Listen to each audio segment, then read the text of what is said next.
बड'लेण्ड मुलुगसोलोंसालिनि लांगोनायाव दिनै एबसुआ फुंबिलि 10 रिंगानिफ्राय 12 रिंगासिम 2 घन्टा धरनानि हाबाफारि लायो।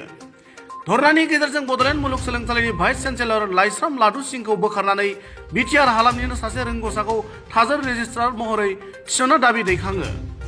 लोगोसेनो थि समाव आनजाद खुंनायजों लोगोसे आनजादनि रिजाल्टफोरखौ थि समाव होनो दाबि दैखांनायजों मोनबा दाबिफोरखौ लानानै गिबि मन्थ्रिनिसिम गोसोखांलाइ दैथायहरो।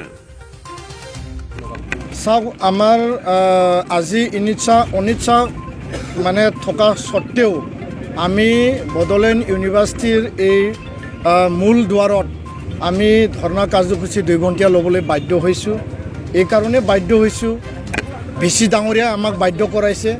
আৰু ইয়াৰ মূল কাৰণটো হ'ল যে বডোলেণ্ড ইউনিভাৰ্চিটি সুদীৰ্ঘ 30 বছৰ বড়ো আন্দোলনৰ পিছত জন্ম লাভ হোৱা এইটো আমাৰ শ্বহীদৰ তেজৰ বিনিময়ত পোৱা এখন বিশ্ববিদ্যালয়, আগশাৰী বিশ্ববিদ্যালয়। আৰু বডোলেণ্ড অঞ্চল আৰু অসমৰ নামনি অসমত এইটো আগশাৰী এখন মাত্ৰ বিশ্ববিদ্যালয়। এই বিশ্ববিদ্যালয়ৰ সদায় আমি মংগল কামনা কৰোঁ। আমাৰ ল'ৰা ছোৱালী নৱপ্ৰজন্ম, আমাৰ ছাত্ৰ ছাত্ৰী ইয়াত পঢ়ি পেলাই চাকৰি বাকৰি পাওক, তেওঁলোকে জীৱনৰ সংস্থাপন হওক, তেওঁলোকে জীৱন আগবাঢ়ি যাওক, আমি এইটো বিচাৰোঁ। কিন্তু আজি এই ইউনিভাৰ্চিটিখনত কিছু যি অৰাজকতা, ডিক্টেটৰিয়েল আৰু ইউনিলেটাৰেল যি ডিচিশ্যন ভিচি প্ৰফেচাৰ লাড্ডু সিং ডাঙৰীয়াৰ, সেই ইয়াৰ ওপৰত আমি আজি বিৰোধিতা কৰি পেলাই এই আন্দোলন লৈছোঁ। আমি সুদীৰ্ঘ 1 বছৰৰ আগতে আমি দাবী জনাই আহিছোঁ ইয়াত পাৰ্মানেণ্ট ৰেজিষ্টাৰ এপইণ্টমেণ্ট দিব লাগে। আজি আপোনালোকে ইয়াত চাওক, ভিচি ডাঙৰীয়া আমাৰ এই অঞ্চলৰ নহয়, আমাৰ মানুহ নহয়। আজি ৰেজিষ্টাৰ আমাৰ মানুহ নহয়, আমাৰ অসমৰ নহয়, আমাৰ বডোলেণ্ডৰ নহয়। আজি ৰেক্টৰ ডাঙৰীয়া আমাৰ বডোলেণ্ডৰ নহয়, অসমৰ নহয়। আৰু এই বডোলেণ্ড বিশ্ববিদ্যালয় তেজৰ শ্বহীদৰ বিনিময়ত জন্ম লাভ হোৱাৰ পিছত আজি আগশাৰী যিবিলাক ইয়াত মানে প্ৰশাসনিক বিষয়াবিলাক আছে, সকলো বাহিৰৰ, তেওঁলোকে আমাৰ আৱেগ অনুভূতি, আমাক চেণ্টিমেণ্ট বুজি নাপায়। তো আমি কৈছোঁ যে ইউনিভাৰ্চিটিখন যদি আমাৰ অঞ্চলৰ স্বাৰ্থত, আমাৰ ল'ৰা ছোৱালীৰ স্বাৰ্থত, আমাৰ জাতীয় জীৱনৰ স্বাৰ্থত যদি কাম কৰিব লাগে, তেতিয়াহ'লে আমাৰ মানুহ থকাটো ইয়াত উচিত।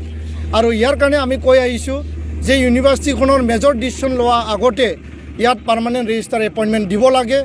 আমি দাবী জনাই আহিছোঁ। তেখেতে এই কাম মানে কৰা নাই, এই কাম তেওঁলোকে কাণসাৰ দিয়া নাই।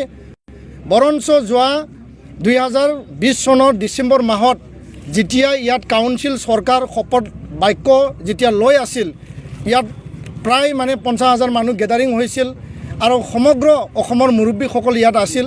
তেওঁ সেইদিনাখন ইয়াত মানে এক্সিকিউটিভ মিটিং, মানে কাউন্সিলৰ মিটিং পাতি পেলাই মানে ৰেজিষ্টাৰ এপইণ্টমেণ্টৰ প্ৰক্ৰিয়া সি যা চলাইছিল।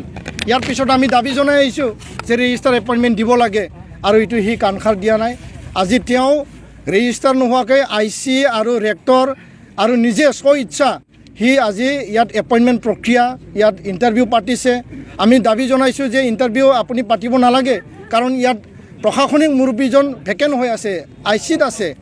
আৰু তেওঁ এইটো নামানি পেলাই সি আমাক এটা প্ৰতিশ্ৰুতি দিলে যে মই এপইণ্টমেণ্ট যেতিয়ালৈকে পাৰ্মানেণ্ট ৰেজিষ্টাৰ নহয় এপইণ্টমেণ্ট নিদিওঁ, কিন্তু আপোনালোকে ইণ্টাৰভিউটো পাতিবলৈ দিয়ক। তো আমি মানি ল'লোঁ এই কথা। কিন্তু আজি সি আমাক নুসুধাকৈ, আমাৰ লগত আলোচনা নকৰাকৈ নিজৰ প্ৰতিশ্ৰুতি ভংগ কৰি পেলাই পুনৰ আকৌ সি মানে যিবিলাকে ইণ্টাৰভিউত আহিল, আমি বিচাৰোঁ যে যিবিলাকে ইণ্টাৰভিউত আহিছে তেওঁলোকে চাকৰি পাওক, যোগ্য ব্যক্তিয়ে চাকৰি পাওক। তেওঁলোকৰ লগত আমাৰ শত্ৰুতা নাই, তেওঁলোকৰ লগত আমাৰ আপত্তি নাই। কিন্তু অযোগ্য যিবিলাকে কোৱালিফিকেশ্যন নাই, যিবিলাকৰ কণ্ডিশ্যন আছে, যিবিলাকে কোৱালিফাইড ৰিকুৱাৰ্ড কোৱালিফিকেশ্যন তেওঁলোকে মিট কৰা নাই, সেইবিলাক মানুহক তেওঁ এপইণ্টমেণ্ট দিবলৈ গৈ আছে আমি গম পোৱাত। আৰু আজি এই এক্সিকিউটিভ কাউন্সিল সি মিটিং মাতিছে, য'ত আমাক নজনাকৈ আন্ধাৰত ৰাখি পেলাই, আৰু এক্সিকিউটিভ কাউন্সিলত সেই কেণ্ডিডেটবিলাকক এপ্ৰুভেল দিব। যোৱাটো ইণ্টাৰভিউত যিবিলাক কাণ্ড কাৰখানা হৈ গ'ল আমি দেখিবলৈ পাইছোঁ। ক'ৰবা মানে মণিপুৰৰ এজন কেণ্ডিডেটক, এজন মাত্ৰ কেণ্ডিডেটক সি বহিবলৈ চান্স দিছে MBA ডিপাৰ্টমেণ্টত, কিন্তু আমাৰ লোকেল কেণ্ডিডেটক ইণ্টাৰভিউত কল কৰা স্বত্তেও, সি এটেণ্ড হোৱা স্বত্তেও তাক ইণ্টাৰভিউত বহিবলৈ সুযোগ নিদিলে। বায়াসী ৰোল, আমি এইটো ধিক্কাৰ জনাইছোঁ, গৰিহণা জনাইছোঁ। আৰু ইয়াৰ কাৰণে আমি আজি দাবী জনাইছোঁ যে ইউনিভাৰ্চিটিখনত যি এটা ডিক্টেটৰ ইউনিলেটাৰেল যি প্ৰশাসন চলি আছে, তাৰ কাৰণে ইয়াত ফাইনেন্স অফিচাৰো মানে আমাৰ স্থানীয় মানুহ নহয়, নিজৰ ইচ্ছামতে ফাইনেন্স অফিচাৰ সি কোনোবা মণিপুৰী মানুহক সোমাই লৈছে। যোগ্য ব্যক্তিয়ে পাওক, আমাৰ আপত্তি নাই, কিন্তু আমাৰ চেণ্টিমেণ্ট ক'ত, আমাৰ স্পেচ ক'ত, আমাৰ পাৰ্টিচিপেশ্যন ক'ত? যিখন ইউনিভাৰ্চিটি আমাৰ তেজৰ বিনিময়ত আমি পাইছোঁ, সেই ইউনিভাৰ্চিটিত যদি আমাৰ স্থান নাই, তো সেই ইউনিভাৰ্চিটিত মুৰব্বীসকল আমাক নালাগে। তো ইয়াৰ কাৰণে আমি বিচাৰিছোঁ সন্মানীয় ডক্টৰ হিমন্ত বিশ্ব শৰ্মা মুখ্যমন্ত্ৰী ইণ্টাৰভেনশ্যন, সন্মানীয় his excellency the governor of Assam Jagdish Mukhi ডাঙৰীয়াৰ আমি ইণ্টাৰভেনশ্যন বিচাৰিছোঁ। আৰু এই অকৰ্মণ্য যি ডিক্টেটৰশ্বিপ, যি ভাইচ চেঞ্চেলৰ, তাক অপসাৰণ কৰিব লাগে, এক্সপালশ্যন কৰিব লাগে, তাক ৰিমুভেল কৰিব লাগে, আৰু নতুন ভাল এজন ব্যক্তি, আমাৰ স্থানীয় ব্যক্তি ইয়াত ভাইচ চেঞ্চেলৰ হিচাপে নিয়োগ কৰিব লাগে। অসমৰ মানুহ, বড়োলেণ্ডৰ মানুহ নিয়োগ কৰিব লাগে, আৰু ইমিডিয়েট এজন ভাল ৰেজিষ্ট্ৰাৰ আমাক ইয়াত লাগে, যাৰ দ্বাৰা আমাৰ নৱপ্ৰজন্ম, আমাৰ ছাত্ৰ ছাত্ৰী, আমাৰ জাতীয় জীৱন আৰু এই অঞ্চলৰ যিখিনি শিক্ষাৰ উন্নত যি মান কৰিব লাগে, এই বিশ্ববিদ্যালয়ৰ যোগেদি আমি বিচাৰিছোঁ। আৰু বহুখিনি ইয়াত, তো ইয়াৰ কাৰণে ইয়াত যিখিনি খেলি মেলি হৈ আছে, আমি ইয়াত হাই লেভেল ইনকুৱাৰী বিচাৰিছোঁ। আৰু ডক্টৰ নিক্সন সিং, যোনে ছেক্সুৱেল হেৰাছমেণ্ট কেছত ছাছপেণ্ডেড হৈ আছে, সি 2 বছৰ ধৰি ফুল দৰমহা লৈ আছে, কোনো ডিউটি নোহোৱাকৈ। এইবিলাক যিবিলাক মানে ইনক্ৰিমেণ্ট, প্ৰমোশ্যন দিব লাগে, যোৱাবাৰ মানে পৰীক্ষাত তেওঁলোকে মানে ৰিজাল্ট সময়মতে দিব পৰা নাই, মাৰ্কশ্বিট দিব পৰা নাই, গ্ৰেড শ্বীট দিব পৰা নাই।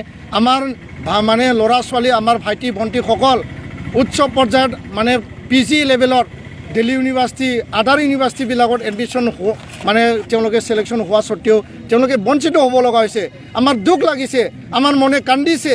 তো এনেকুৱা এটা অৰাজক পৰিৱেশত আমি এই ইউনিভাৰ্চিটিক এৰি দিব নোৱাৰোঁ। ইউনিভাৰ্চিটিখন আমাৰ, আমি ইউনিভাৰ্চিটিৰ কাৰণে জান প্ৰাণ দিম, কিন্তু তেনেকুৱা VC, তেনেকুৱা মুৰব্বীসকলক লৈ পেলাই আমি ইউনিভাৰ্চিটি চলোৱাটো আমি বিচৰা নাই। ইয়াৰ কাৰণে আমি এইটো প্ৰতিবাদ সাব্যস্ত কৰিছোঁ। ধন্যবাদ।